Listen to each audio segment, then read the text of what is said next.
సుపరిపాలన సాగిస్తున్న కూటమి ప్రభుత్వంపై జగన్మోహన్ రెడ్డి మాఫియా గ్యాంగ్ అరాచకాలు అక్రమాలు సృష్టించి శాంతి భద్రతలకు విఘాతం కలిగిస్తోందని, అటువంటి వారిపై రాష్ట్ర ప్రభుత్వం ఉక్కుపాదం మోపాలని మాజీ మంత్రి తెలుగుదేశం పార్టీ పొలిట్ బ్యూరో సభ్యులు యనమల రామకృష్ణుడు డిమాండ్ చేశారు. కాకినాడ జిల్లా తుని తెలుగుదేశం పార్టీ కార్యాలయంలో నియోజకవర్గ తెలుగుదేశం పార్టీ సంస్థాగత కమిటీల నియామక సమావేశంలో మాట్లాడుతూ వైకాపా నాయకుడు జగన్ నియంతృత్వ పోకడలపై విరుచుకుపడ్డారు. రాష్ట్రంలో అభివృద్ధి సంక్షేమ పథకాలతో కూటమి ప్రభుత్వం స్వర్ణాంధ్ర 2047 లక్ష్య సాధన వైపు దూసుకొని పోతుంటే ప్రజా ప్రభుత్వాన్ని అస్థిరపరిచేందుకు వైఎస్ జగన్ కుట్రలు పన్నుతున్నారని ఆరోపించారు. రాష్ట్ర పునర్నిర్మాణం కోసం చంద్రబాబు, పవన్ కళ్యాణ్, లోకేష్ అహోరాత్రులు శ్రమిస్తున్నారని, వారికి రాష్ట్ర ప్రజలతో పాటు ప్రతి కార్యకర్త తోడుగా ఉండాలన్నారు. ఈ సందర్భంగా సంస్థాగత ఎన్నికలకు ప్రతి ఒక్కరూ సంసిద్ధంగా ఉండాలని పిలుపునిచ్చారు.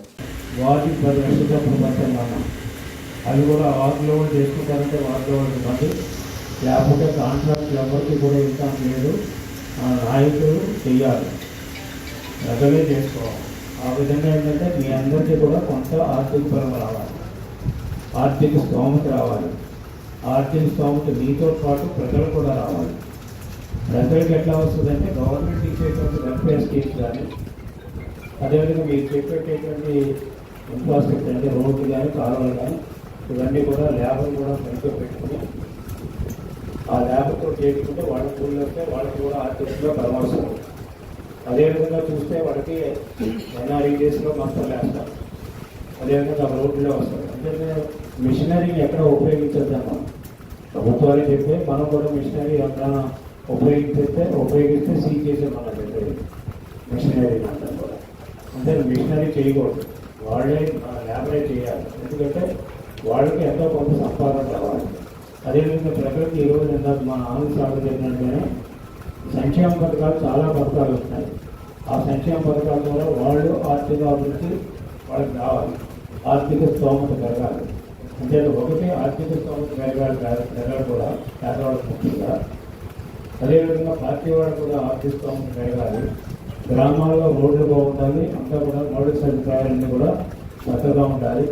ఆ విధంగా వచ్చినప్పుడు ఒక గ్రామాన్ని ఒక ఆదర్శమైనటువంటి గ్రామంగా తీర్చిదిద్దుకోవడంలో పోటీ పడి మీరు చేయవలసినటువంటి అవసరం ఉందనేది కూడా మీకు సందర్భంగా కాల్ చేస్తున్నాను.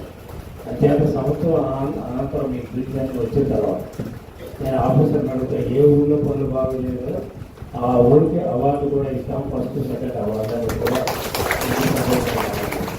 అంటే వర్కులు మాకు ఏమి తేడా చేయడం లేదు. వర్కులు బాగా చేయలేదనుకోండి, రోడ్డు వేయమంటే 10 లక్షలు వస్తే ఆ రోడ్డు మన పక్క రోజునే పోయేటట్టు వేసారనుకోండి, మీకు చెట్టుపోయి ఇచ్చిన మాకు చెట్టుపోయి పార్టీకి చెట్టుపోయి రేపు ఊరికి కూడా చెట్టుపోయేటువంటి పరిస్థితి. అంటే వీలైనంత వరకు కూడా మీరు పకడ్బందీ వర్క్ చేయాలి. ఆ విధంగా చేస్తే ఏంటంటే గ్రామం ఒక ఆర్థిక సుస్థిరత ఏర్పడమే కాకుండా ఆర్థిక అభివృద్ధి చెందుతుంది. గ్రామంలో ఉన్నటువంటి ప్రజలు కానీ మీరు కానీ మీరు ఫైట్ చేయడానికి మీకు పూర్వం 10 మంది వ్యవసాయాలు 10 మంది జ్ఞాపకం చూసారా, నీటి పద్ధతులు లింకాలు కట్టుకుంటుంది. ఈ పరంగా మీరంతా పకడ్బందీగా ఉండాలి, గ్రామస్తులు మీరు ఆకట్టుకోవాలి. మూడవది, ఇప్పుడు మనం చేసేటువంటి యుద్ధం ఇందాక మన వాళ్ళు చెప్పినట్టుగా అబ్జర్వ్ చేసినట్టుగానే ఒక ఫ్యాక్షనిస్ట్తో దుర్మార్గులతో ఫైట్ చేయబోతున్నాం. ఆల్రెడీ ఫైట్ చేసాం, అది 70 ఉండడం లేదు. ఇంట్లో ఆ సీటు పోయేటప్పటికి గద్దెలెక్కుతున్నారు. ఆ సీట్లు లేకపోతే ఉండలేడు జగన్మోహన్ రెడ్డి. అంతేత ఏంటంటే దేనికైనా తెగిస్తారు, ఏదైనా చేయడానికి సిద్ధపడతాడు. ఎందుకంటే వచ్చిందే ఫ్యాక్షన్ ఫ్యామిలీ నుంచి వాళ్ళ తాత పెద్ద ఫ్యాక్షన్ ఇస్తుంది. అంతేకాదు ఆ తాత ఏం చేసేవాడు మీకు తిరిగి బహుశా ఎక్కడి వాడు శత్రువు ఎవడని అనుకుంటే వాడి తోటలు నరికించేసేవాడు. అంటే ఆదాయాన్ని లేకుండా చేసేవాడు అన్నమాట శత్రువుకి. అతను అనుకున్నవాడు ఎవడైనా వ్యతిరేక అయితే వాడి ముందైతే నిమ్మ తోటలు కానీ, దాసోలు కానీ, మామ తోటలు కానీ, ఏ తోట ఉంటే ఆ తోట వ్యవసాయం కానీ, గడిపేది కానీ మొత్తం రోజు మనం ఫైట్ చేస్తున్నాం. అంత భయంకరమైనటువంటి రాక్షసత్వం కలిగినటువంటి రాక్షస రుణాలు కలిగినటువంటి వ్యక్తితో ఫైట్ చేయాలంటే మనం రాక్షసులు అవ్వక్కర్లేదు, అందరూ కూడా రాముళ్ళు అయితే చాలు. రావణాసుడు నిలబెట్టే రాముడు రాక్షసుడు లేదు. రాముడు దైవం అనుకోండి. అంటే రాముడు ఒక మంచి మనసుతోటి అతను ఒక ధర్మాన్ని కాపాడుకుంటూ వచ్చేటప్పుడు ఆ ధర్మం కూడా అతను చేశాడు రాముడు. అంతే మీరు కూడా ధర్మం అంటే కొడితే పారిపోవడం కాదు, కొడితే లేకపోతే ఈ తండ్రిగా చెప్పి చెప్పకపోతే అది చెప్పబోతున్నాం, చెప్పేది లేదు. కాకపోతే మనం అనవసరంగా కొట్టకూడదు. జోలికి వస్తే మనం వదలడం. అంటే అది మీరందరూ కూడా మన జోలికి రాకుండా ఉండాలంటే మీరంతా వీరులు అవ్వాలి, ఊర్లు అవ్వాలి. అప్పుడే మీరు ఎవరు మీ జోలికి రావాలి. ఈనాడు భయపెట్టడానికి ప్రయత్నం చేస్తాం. అంటే మనం రీసెంట్గా కొన్ని చూసాం జగన్మోహన్ రెడ్డి గారి యాత్రని. ఆ విధమైనటువంటి కార్యక్రమం మనం చేయవలసినటువంటి అవసరం ఉంటుంది. రెండవది చూస్తాం, జగన్మోహన్ రెడ్డి మాట్లాడితే అప్పుల గురించి మాట్లాడతాం. అప్పులు ఎవరు చేశారు? అది ఎక్కడైతే మనకు అనవసరం. కానీ వాటి ఏమి కార్యక్రమాలు చేయలేదు, వనీలో అనేటువంటి చెప్తున్నాడు. ఏమి కార్యక్రమాలు చేస్తుంటే ఒకే ఒక ఉదాహరణ చెప్తాను. నువ్వు చేసినటువంటి 10 లక్షల కోట్ల అప్పుల మీద మనం అధికారంలోకి వచ్చిన తర్వాత 1,07,000 రూపాయలు ఇంట్రెస్ట్ ప్రిన్సిపల్ అమౌంట్ కట్టాం. ఇది అవునా కాదా జగన్మోహన్ రెడ్డి గారు చెప్పాలి. ఆయన చేసినప్పుడు మనం ఇంట్రెస్ట్ ప్రిన్సిపల్ అమౌంట్ 1,07,000 కోట్లు ఈ యొక్క మనం వచ్చిన కాలంలోనే, ఒక సంవత్సరం కూడా పూర్తి అవ్వలేదు, మనం వచ్చిన కాలంలోనే కట్టాం. అంటే ఎంత అప్పు చేశాడనే దానికి అంటే మనకు వచ్చేటువంటి బడ్జెట్లో ఇంచుమించు 25% అప్పుడు చేసినటువంటి అప్పుల మీద కట్టడానికే మనకు సరిపోతుంది.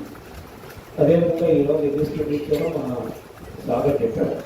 అంటే అన్ని స్కీమ్లు మనం ఇవ్వగలిగినట్టు ఇస్తున్నాం. ఆ విధంగా లెక్కేస్తే ఈ సంవత్సరంలో మనం పెట్టినటువంటి బడ్జెట్లో 1,61,000 కోట్ల రూపాయలు ఇప్పుడు మనం పే చేసాం. ఆ పే చేస్తే ఏమి ఇవ్వలేదని సాక్షిలో పెద్ద లక్ష్యాలతో 81,000 కోట్లు మోసం. నేను చూసా ఉంటాను సాక్షి కాకపోవడం సాక్షి కాదు. ఎందుకంటే మనం ఏం చేస్తున్నారో వినాలిగా, ప్రతిపక్షాలు ఏం చెప్తున్నారో వినాలి. అంటే 81,000 కోట్లు పైచలకు కూటమి ప్రభుత్వం మోసమని పెద్ద హెడ్లైన్స్ వేశారు. మరి మనం 1,61,000 కోట్ల రూపాయలు మనం రోజున పే చేస్తే 81,000 కోట్లు 81,000 కోట్ల రూపాయలు ఎక్కడ నువ్వు లెక్కలు వేస్తామంటే దానికి సమాధానం లేదు. సొంత పేపర్ కాబట్టి లెక్కలు చేసుకున్నావు, చార్జ్ చేసేస్తాను. ఇక్కడ నేను ఒకసారి అడిగేద్దరు చర్చిస్తాను. నీకెంత ఎకానమీ చేస్తే ఎంత అసలు ఎకానమీ తెలియదు. ఎకానమీ అంటే అసలు బహుశా తెలియదు కదా. అతను ఆర్థిక వ్యవస్థను చిన్నాభిన్నం చేశాడు కాబట్టి ఈరోజు ఈ పరిస్థితి. మళ్ళీ దీని నుంచి మనం పైకి వెళ్ళవలసినటువంటి అవసరం. అదృష్టశాత్తు మనకి బీజేపీ మనకు సపోర్ట్ ఉంది. కూటమిలో మన గవర్నమెంట్ బీజేపీ మనకు వస్తున్నాయి. పవన్ కళ్యాణ్ గారు ఆయన చతుర్శులు పనిచేస్తున్నాడు గ్రామీణ ప్రాంతాలకి. మన నాయకుడు ముఖ్యమంత్రిగా ఆయన కష్టపడి పనిచేస్తున్నాడు, లోకేష్ పనిచేస్తున్నాడు. ఇంతమంది పనిచేసి 2040 ఏళ్ళకి మనకు స్వర్ణాంధ్రప్రదేశ్ రావాలంటే మనం మన అధికారాన్ని పర్మనెంట్గా నిలబెట్టుకోవాలంటే ప్రధానమైన చిత్తసూత్రం అనేది కూడా మీకు సందర్భంగా మనం చెప్తున్నాం. ఇదే కాకుండా రాష్ట్రంలో ఏ విధంగా పెద్దాపురం మండల పరిషత్ సర్వసభ్య సమావేశం